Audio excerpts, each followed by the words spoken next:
1 Coríntios, capítulo 1, dos versículos de 1 a 3,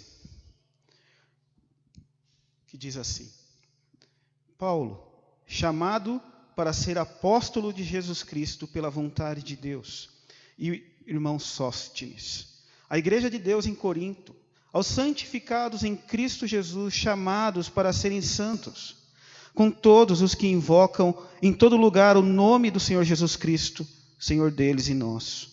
Graça e paz seja convosco, da parte de Deus nosso Pai e do Senhor Jesus Cristo. Vamos orar.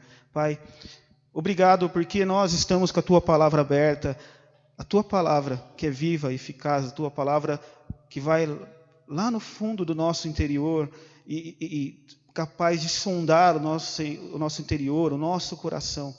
E eu quero pedir, com a ajuda do Teu Santo Espírito, que ilumine a nossa mente, nos ajude a compreendê-la, mas também a praticá-la, que nós vamos ser ensinados através dela. É isso que eu oro no nome poderoso do Teu Filho Jesus. Amém. A cidade, deixa eu falar uma coisa a respeito do contexto da cidade de Corinto, para te situar um pouquinho do texto aqui. A cidade de Corinto era uma cidade grande na sua época. A gente fala, era uma cidade cosmopolita. Ela tinha ali um porto que fazia ela ter uma movimentação de muitas pessoas, mas o que ajudava isso também, porque ela era uma cidade também com muito comércio. Isso ajudava a ter muitas pessoas que andavam por lá. Mas isso trazia um problema para a cidade de Corinto, porque era uma cidade depravada. Se você andasse para aquela cidade, você viria pessoas bêbadas na praça ali. Você olharia ali, você veria pessoas com práticas homossexuais. Lembra um pouquinho nosso contexto do mundo hoje. Mas a cidade de Corinto também tinha um outro problema, porque era uma cidade idólatra também. E muitas vezes essa prática idólatra estava vinculada ou misturada com práticas sensuais, de sexualidade. Por exemplo, você tinha lá um templo da deusa Afrodite. Mas como eu falei, a cidade de Corinto era uma cidade idólatra, então ela tinha outros deuses que ela adorava Dionísio, Afrodite, Zeus, Júpiter, Apolo.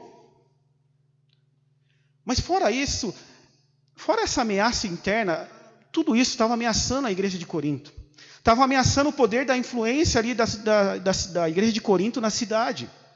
Mas fora esse problema externo, a igreja de Corinto tinha problemas internos. Com certeza você já leu a carta. A igreja de Corinto, ela tinha problemas de divisões. Tinha grupos ali que se achavam um melhor que o outro. A igreja de Corinto, ela tinha irmão levando irmão no tribunal. Às vezes de eles procurarem uma reconciliação, não, por causa da falta de amor, eles procuravam levar o irmão no tribunal. A igreja de Corinto era uma igreja que tinha uma festa lá, ou a mesa do amor, ou a refeição do amor. Mas o que não tinha nessa mesa era amor. Porque ali havia ricos e pobres, os ricos comiam tudo e deixavam os pobres sem comer nada, sem aproveitar do que tinha lá. Tudo isso estava ameaçando e estava interferindo no poder ou na vida da igreja de Corinto de ser influência naquele local. O que eu quero dizer é que quando a igreja, o que eu quero trabalhar aqui é a identidade da igreja. Quando a igreja perde a sua identidade, quando a igreja ela deixa de saber o que ela está fazendo aqui nesse mundo, quem ela perde o seu poder de influência. Uma coisa está ligada com a outra. Quando a igreja não sabe a sua identidade, o que ela é, o que é ser igreja, ela perde a sua influência no mundo. E é o que estava acontecendo com a igreja de Corinto, com todos esses problemas. Então, quando você olha para esses primeiros 3 versículos aqui, e eu vou focar principalmente no versículo 1 e 2, Paulo, ele vai, se você olhar aqui, ele está mandando uma carta para a igreja de Corinto, no qual ele vai identificar quem que é aquela igreja. Principalmente no versículo 2, ele vai mostrar o que é igreja, ou o que é ser igreja, e nós vamos olhar um pouquinho principalmente no versículo 1 e 2, e a gente vai procurar entender o que é ser igreja, o que você e eu estamos fazendo aqui, qual que é a nossa identidade como igreja. Se você olhar para o texto aqui, No versículo 1 e no versículo 2, Paulo ele vai mostrar para mim e para você que nós, como igreja, nós somos um povo chamado por Deus. No versículo 1, Paulo ele fala de um chamado específico. Ele fala que ele foi chamado para ser apóstolo de Jesus Cristo pela vontade de Deus. O que eu quero que a gente grave nesse primeiro momento aqui, que Paulo está falando de um chamado por uma função, de um chamado para realizar algo. Então, primeiramente aqui, eu quero dizer que a igreja, sim, é um povo chamado, mas a igreja é um povo chamado para realizar algo. Você é chamado para realizar algo. No caso, o Paulo aqui, ele foi chamado para ser apóstolo. O apóstolo aqui era a ideia de alguém que era o enviado, o mensageiro para levar a mensagem do evangelho. E o que eu quero que nós guardemos aqui, que nós também somos chamados. Deus nos deu dons, Deus nos deu habilidade, Deus te colocou aqui e Ele te deu algo para realizar. A igreja é aquele povo que é chamado para servir. Mas o texto continua aqui, porque no versículo 2, Paulo ele continua ainda na ideia de chamado. Porque Paulo, ele vai dizer assim, aos santificados em Cristo Jesus, chamados para ser santos, com todos os que invocam o nome do Senhor Jesus Cristo. O primeiro chamado que Paulo mostra é chamado para servir. Aqui, Paulo fala que a igreja é um grupo de homens e mulheres, que nós somos igrejas separados. Quando ele fala que santificados, é a ideia que nós somos separados, chamados para Cristo, para ter comunhão com Jesus Cristo. Deus nos chamou para nós termos um relacionamento pessoal com Cristo. Não é à toa que se você olhar ainda no capítulo 1 aqui no versículo 9, Paulo ele vai dizer assim, ele vai falar, quem que é a igreja? A igreja é aquele povo chamado para ter comunhão com Jesus Cristo, no versículo 9. Então, uma realidade do chamado da igreja, além de chamado para servir, a igreja é chamada para ter comunhão com Jesus Cristo, para invocar o nome de Jesus Cristo. A igreja, eu gosto sempre de usar uma palavra, a igreja ela é chamada para ser cristocêntrica. A igreja ela é chamada para ter comunhão pessoal com Jesus Cristo. A igreja é chamada para servir a Jesus Cristo. O que eu quero mostrar aqui, que ambos os chamados, nós cantamos hoje que Deus nos chamou. Tanto o chamado para servir, quanto o chamado para ter comunhão com Jesus Cristo, ela não é iniciativa minha e sua. Nós não tomamos a iniciativa de irmos até Deus. Mas Paulo vai mostrar que esse chamado é obra de Deus na minha e na sua vida, é obra de Deus na vida da igreja. Não é à toa que se você olhar no versículo 1, Paulo vai dizer que ele foi chamado para ser apóstolo pela vontade de Deus.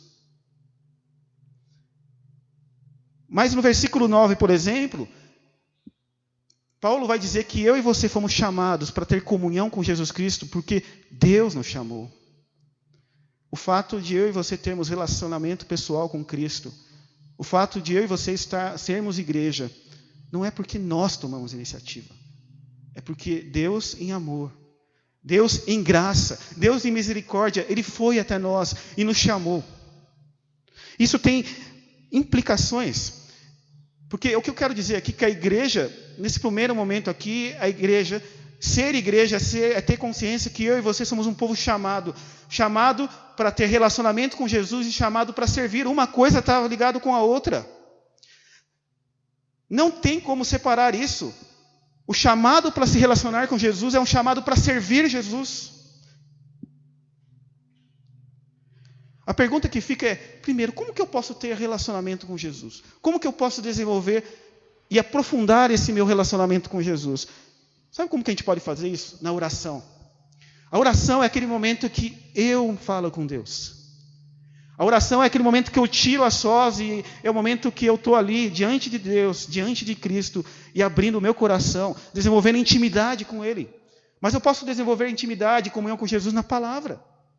A palavra, quando eu separo o meu momento, eu estou ali lendo a palavra, meditando na palavra, é o momento que Deus está falando comigo.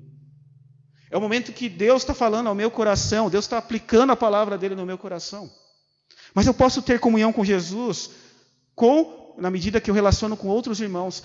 Porque Paulo vai dizer que a igreja, lá em 1 Coríntios 12, 27, ele compara a igreja com o corpo de Cristo, onde Cristo é o cabeça. Uma coisa está ligada com a outra. A igreja é o corpo e Cristo é a cabeça. Se eu me relaciono com o corpo, ou seja, se nós nos relacionamos uns com os outros, se nós temos comunhão com os outros, eu estou tendo comunhão com Cristo. Então, ter comunhão um com os outros, ter comunhão com os irmãos, é o modo de nós desenvolvermos comunhão com Jesus. Mas também, ter comunhão com Jesus é ter uma vida de obediência. João, ele vai dizer em João 14, 23, que aquele que me ama, obedece meus mandamentos. Então, na medida que eu obedeço os mandamentos de Jesus, eu estou me relacionando com Jesus. Mas, como eu falei, ter relacionamento com Jesus implica servi-lo. Não tem como separar isso. Não tem como eu dizer que eu tenho um relacionamento pessoal com Jesus se eu não quero servir esse Jesus. Porque a igreja é o povo chamado para ter relacionamento pessoal com Jesus, mas servir esse Jesus. E servir esse Jesus é servir a igreja dele. É servir a causa do reino dele. E como é que eu posso servir a Jesus? Eu posso servir a Jesus com as habilidades que Deus tem te dado, as habilidades que Deus tem me dado, com os dons que Deus tem me dado. De repente você fala assim, eu não tenho habilidade nenhuma, mas eu sei cozinhar muito bem. Então, essa é a habilidade que Deus quer que você use. De repente você pode ser uma boa cozinheira servindo a causa do reino dele. De repente eu sei tocar um instrumento. Deus quer que você sirva a ele com o instrumento que você sabe tocar. Mas Deus nos deu habilidades, Deus nos deu potencialidade para servi-lo. Porque a igreja é esse povo chamado, primeiramente, para ter comunhão com Jesus. Mas ter comunhão com Jesus envolve servir a Jesus. Não tem como separar isso. Não tem como. Então, a identidade da igreja, quando a gente olha para esse texto aqui, Paulo vai mostrar isso, que a igreja é esse povo chamado para servir, chamado para ter comunhão. Mas a gente olha para o texto e Paulo vai mostrar uma outra identidade da igreja. Paulo vai mostrar no versículo 2, ele diz assim, a igreja de Deus que está em Corinto. O que eu quero dizer aqui? Que o fato de eu e você sermos igreja, a nossa identidade é que a gente é um povo que é propriedade de Deus. Primeiro Paulo aqui ele fala a igreja. E isso tem uma questão aqui. Porque quando Paulo está falando, ele está se referindo à igreja ali, ele não está se referindo à igreja, ao templo. A palavra igreja aqui são pessoas. A igreja aqui é a comunidade de pessoas. Isso tem uma implicação para nós. Porque a gente normatiza e nós normatizamos, na verdade, falar, eu vou à igreja. E não tem nada errado você falar isso. Mas o que Paulo está falando aqui, que você é a igreja. Entende a questão? Muda. Eu não vou à igreja. É muito mais que isso. Eu sou a igreja. Por quê? Porque Paulo vai dizer que o Espírito dele habita em mim. O Novo Testamento amplia isso, porque no Antigo Testamento tinha o templo. Mas o Novo Testamento amplia isso, porque a partir de Jesus, eu e você somos templo. O Espírito dele habita em mim. Mas o Espírito habita aqui também, porque a igreja é essa comunidade. Então, como eu falei, não tem nada errado você falar que você vai à igreja porque está certo também. Porque a igreja está aqui, a igreja é pessoas. Então, a igreja não é o templo. A igreja somos nós, pessoas. Mas Paulo aqui, ele continua, porque ele vai falar que a igreja de Deus. E essa pequena expressão, igreja de Deus, tem uma importância muito grande. Porque Paulo vai mostrar, ao falar igreja de Deus, que a igreja tem origem em Deus, e a igreja é posse de Deus. Quando fala origem, quer dizer que a igreja veio de Deus, a igreja foi pensada por Deus, a igreja teve iniciativa do projeto de Deus. Mas se a igreja é a origem de Deus, a igreja também é de Deus. A igreja, ele tem a posse da igreja. A igreja é propriedade de Deus. O dono da igreja é Deus. Isso tem uma outra implicação para mim e para você. Que implicação? Porque o dono da igreja não sou eu. O dono da igreja não é o pastor. O dono da igreja não são os presbíteros. O dono da igreja não é uma família. O dono da igreja não é um irmão. O dono da igreja é Cristo, é Deus. E o preço que ele comprou a igreja foi alto. Sabe o preço? Por que Deus é o dono da igreja? Porque o preço foi alto.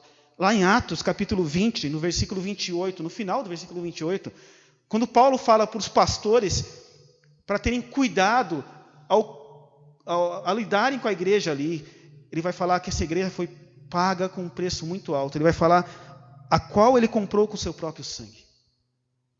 A igreja, ela é de Deus porque ela foi comprada pelo sangue de Cristo derramado na cruz do Calvário. Eu gosto sempre de pensar uma imagem aqui. Quando não sei se você já comprou um terreno, mas geralmente tem terrenos que são altos, mas sempre a gente paga um valor no terreno. E quando você compra o terreno, você adquire um direito de contrato. E quando você adquire aquele direito de contrato, ele te dá o direito de você usar aquele terreno da maneira que você quiser. Mas eu quero dizer que a igreja, ela é propriedade de Deus, porque o contrato que foi assinado, ele é vermelho do sangue de Cristo. O preço que Deus comprou para nos comprar, na verdade, e nos colocar na igreja, e ser igreja, é o sangue de Cristo.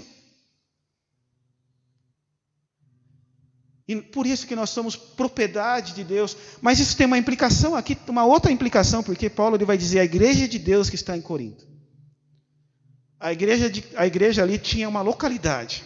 E qual que era a localidade? A cidade de Corinto. É a igreja de Deus que está em Corinto. Eu quero ilustrar a igreja que está aqui no Imperial. A igreja que está em Atibaia. A igreja, ela tem uma localidade. Mas, apesar disso, Paulo está mostrando o quê? Se a igreja de Deus, ela não deve ser influenciada pelo local. O que Paulo está dizendo, legal, vocês estão aí na cidade de Corinto, mas vocês são meus. Vocês não devem ser influenciados pela cidade. Isso tem uma implicação, outra implicação e aplicação para mim e para você, porque a igreja do Imperial está aqui. Você como igreja, você está aqui. Você está em Atibaia, você está em São Paulo. Você está aqui nesse mundo, nós como igreja. Mas o que Deus está mostrando é que, como propriedades de Deus, comprado pelo sangue de Cristo, nós não devemos ser influenciados pela prática que o mundo ensina. Muitas vezes o mundo diz, faz isso. Mas muitas vezes aquilo que o mundo diz para você fazer não condiz com aquilo que o reino fala. Nós não devemos ser influenciados pelos valores. Muitas vezes os valores que o mundo cultiva não é os valores do reino. Quer ver um detalhe? O mundo fala, por exemplo, que hoje é muito valoroso você amar a relação homoafetiva. Nós devemos assim amar as pessoas, mas é um valor que nós não devemos concordar. Isso é só um exemplo. Mas a igreja também não deve ser influenciada pelos hábitos do mundo. A igreja não deve ser influenciada pelas ideologias do mundo. Porque a igreja, apesar de ela estar aqui nesse mundo, ela é comprada pelo sangue de Cristo, ela é propriedade de Deus. Eu gosto sempre de pensar assim. Quem sabe, como é que eu posso ser influenciado? Quem sabe o meu jeito de falar? Quem sabe eu sou uma pessoa que eu não acho normal. Eu acho normal eu falar algumas palavras com duplo sentido. Eu acho normal eu fazer brincadeiras com duplo sentido.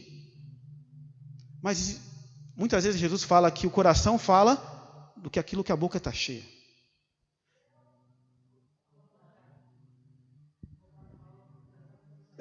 Isso. Verdade. A boca fala, o coração está cheio. É isso mesmo. E o que mostra? Que muitas vezes o que eu falo mostra uma realidade que está no meu coração. De repente, se a minha boca fala muita coisa do mundo, isso quer dizer que o meu coração está preso no mundo ainda.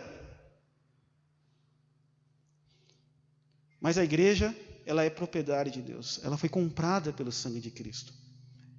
Ela está assim, a igreja do Imperial está aqui. A igreja de Corinto estava na cidade de Corinto. Mas como propriedade de Deus, ela não deve ser influenciada. A ideia aqui é que a igreja deve ser aquela que influencia.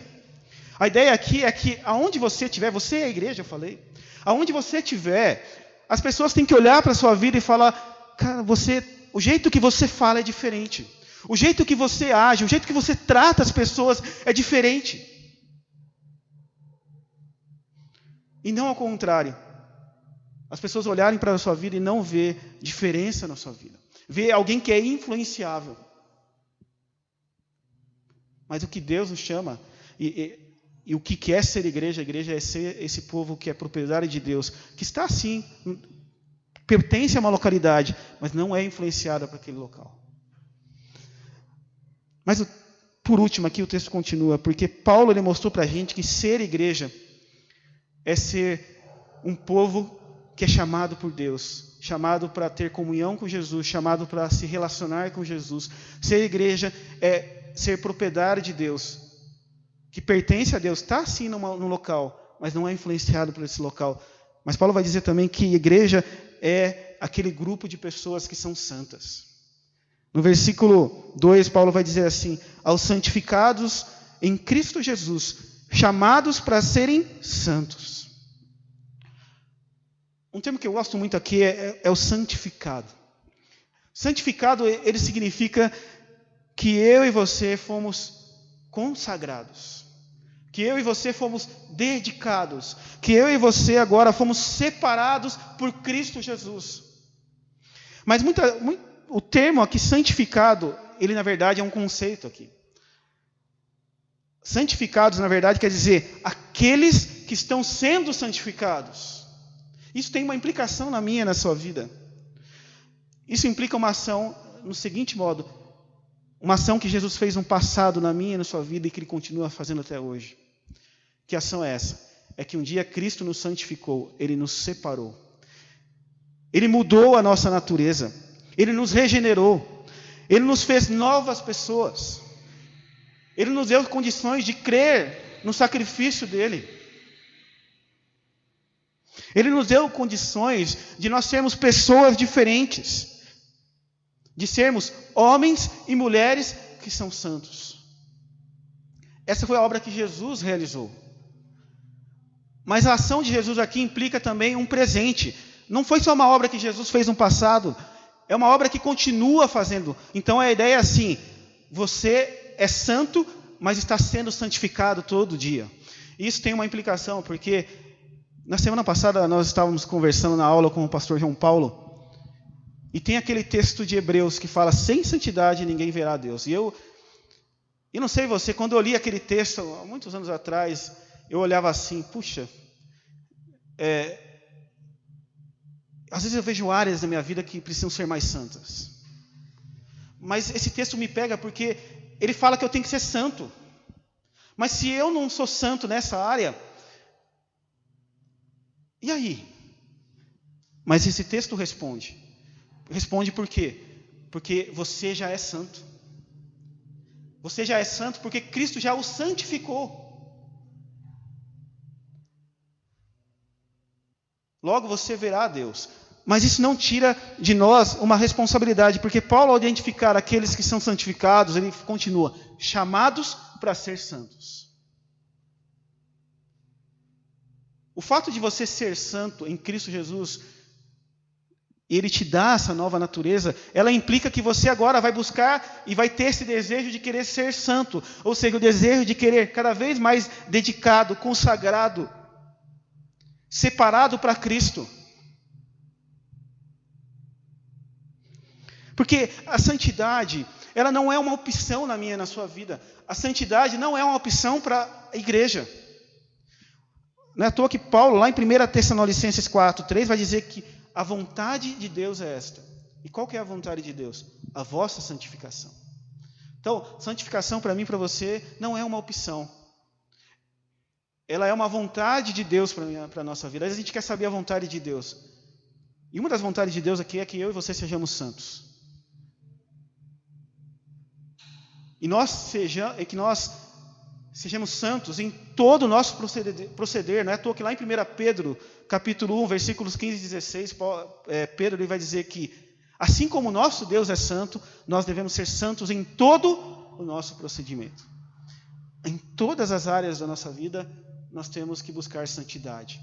Porque um dia Cristo ele mudou a nossa natureza. Se nós temos comunhão com Jesus, se nós fomos salvos por Jesus, um dia Ele mudou a minha e a sua natureza. Ele nos fez novas criaturas. E essa nova criatura, essa nova pessoa que Cristo fez em mim e em você, deseja santidade. Quer buscar santidade. Não tem como separar isso também. Assim como eu falei lá, o chamado para o serviço. Está totalmente vinculado com o chamado ter comunhão com Jesus. Isso também está totalmente ligado. Relacionar-se com Jesus é ser santo também. Não tem como separar isso. Não tem como eu dizer que eu tenho um relacionamento pessoal com Jesus se eu não demonstro santidade na minha vida. Agora a pergunta que fica é: como é que eu faço para desenvolver santidade na minha vida? Certa vez Jesus falou assim: Pai, santifica-os na tua verdade. Quem que é a verdade? A palavra. Como é que eu desenvolvo santidade? Aqui. Lendo, investindo tempo nas Escrituras. Você vai ser santo e você vai desenvolver santidade. Né? Eu não gosto de usar essa palavra gastar tempo, né? Porque gastar um tempo. Não, é investir tempo lendo as Escrituras. É aqui que você vai ser santo. É na palavra de Jesus. É a palavra que Deus nos deixou. E sempre quando eu olho para esse livro aqui, eu vejo uma coisa muito maravilhosa que Deus fez por nós.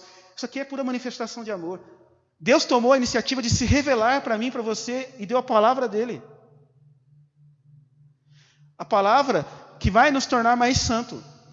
A pergunta é: quanto tempo você investe em ler a palavra dele? Eu sei que o nosso dia é muito atribulado. Eu não sei você, mas a gente trabalha o dia inteiro e muitas vezes a gente chega na casa, a gente tem que preparar as coisas, janta, não sei o quê, e você muitas vezes acaba indo lá, depois vai assistir um jornal, ou vai assistir série, Netflix, ou está nas redes sociais, e você vai ver daqui a pouco no seu dia, falando: eu nem li a Bíblia e nem orei hoje. E aí, daqui a pouco você passa 2, 3 dias e você não fez isso. Mas tinha um outro pastor que eu gosto muito, que ele falava assim: irmão, você leu a palavra essa semana? Não. Então você deixou de ser mais santo. Porque, Pai, santifica-os na verdade. A tua palavra é a verdade. Então, eu e você vamos ser mais santos à medida que nós investimos tempo em meditar. E é um detalhe que eu gosto de falar muito: não é somente você lê-la, mas é você também meditar nela e deixar que ela tome conta de toda a sua vida, de todas as áreas da sua vida. Tem um comentarista bíblico, o Moody, que ele falava assim: ou esse livro te afasta do pecado, ou o pecado vai te afastar desse livro.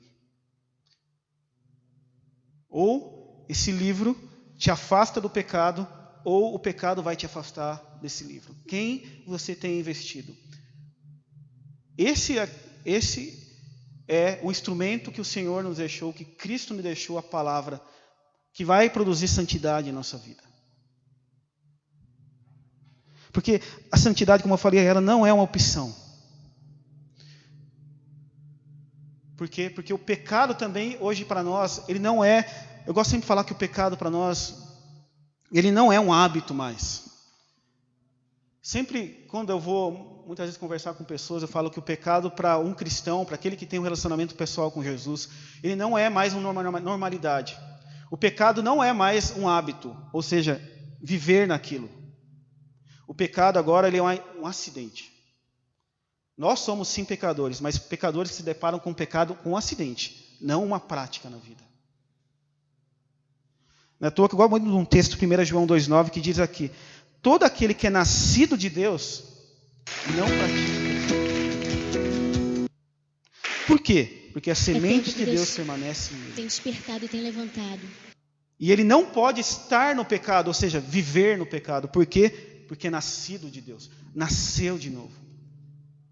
O pecado não é mais uma realidade constante, uma prática na minha vida. Eu acho normal o pecado. Não, porque nós somos agora um povo, a igreja é essa comunidade de pessoas que são santas. Novas criaturas, já santificadas em Cristo Jesus, mas que agora estão num processo de se tornarem cada vez mais santas, mas sempre lembrando que quem vai produzir santidade é a palavra dele. Então, quem que é a igreja? Quem somos nós? Qual que é a nossa identidade como igreja? Lembra que eu sempre falei? A igreja, ela deixa de perder o seu poder de influência quando ela deixa de saber quem ela é. E é o que nós temos visto no nosso país. A igreja muitas vezes tem perdido o seu poder de influência porque ela tem deixado de saber quem que ela é. E a gente viu aqui no texto que igreja é aquele povo que é propriedade de Deus, chamado para servir a Jesus, para ter comunhão com Jesus. A igreja é aquele povo que é propriedade de Deus, que está sim no local, que pertence ao local, mas ela não é influenciada por aquele local, porque ela pertence a Deus. Ela vive os valores de Deus, do reino. E a igreja, ela é um povo santo, que foi santificado em Cristo, mas que busca santidade, que cresce em santidade. Que Deus nos abençoe. Nós oraremos e nós depois sairemos embora para os nossos lares. Pai, obrigado porque nós aprendemos mais uma vez a Tua palavra. Obrigado, Pai, porque a Tua palavra nos ensinou hoje que nós precisamos saber qual é a nossa identidade como povo de Deus, a nossa identidade como igreja. E nós vimos que ser igreja é ser um povo que foi chamado pelo Senhor, chamado que nós não tomamos iniciativa, mas o Senhor um dia chegou até nós e nos chamou, nos salvou em amor, através do sacrifício e obra de Cristo Jesus. E nos fez propriedade do Senhor, pelo sangue de Cristo, e em Cristo nos tornou agora povo santo que busca ser santo. Eu quero pedir que o Senhor nos ajude, Pai, aonde nós estivermos, não esquecermos que nós somos igreja, porque o Espírito de Cristo, o Espírito Santo habita dentro de nós. E o fato do Espírito habitar em nós, o pecado não é mais uma normalidade na minha e na nossa vida. O pecado agora é um acidente, porque nós somos povo santo. Nos ajuda a viver isso na nossa semana. Nos ajude a viver, quem está nos ouvindo agora pelo Facebook, a entender isso. Que nós somos um povo que devemos estar no mundo influenciando pessoas, através do Evangelho do Reino, do Evangelho de Jesus Cristo, porque nós somos discípulos de Jesus. Nós somos discípulos que agora vivem os valores do Reino.